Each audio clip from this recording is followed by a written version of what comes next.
اور ہم نے فرعون کو اپنی سب نشانیاں دکھائیں مگر وہ تکذیب اور انکار ہی کرتا رہا۔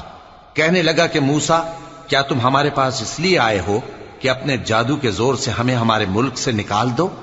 تو ہم بھی تمہارے مقابل ایسا ہی جادو لائیں گے، تو ہمارے اور اپنے درمیان ایک وقت مقرر کر لو کہ نہ تو ہم اس کے خلاف کریں اور نہ تم، اور یہ مقابلہ ایک ہموار میدان میں ہوگا۔ موسیٰ نے کہا کہ آپ کے لیے یوم زینت کا وعدہ ہے، اور یہ کہ لوگ اس روز دن چڑھے اکٹھے ہو جائیں۔ تو فرعون لوٹ گیا اور اپنے سامان جمع کر کے پھر آیا۔ موسیٰ نے ان جادوگروں سے کہا کہ یہ تمہاری بربادی ہوگی، اللہ پر جھوٹ نہ باندھو، وہ تمہیں عذاب سے فنا کر دے گا، اور جس نے جھوٹ باندھا وہ نامراد رہا۔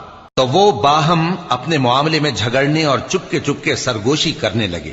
کہنے لگے یہ دونوں جادوگر ہیں، چاہتے ہیں کہ اپنے جادو کے زور سے تم کو تمہارے ملک سے نکال دیں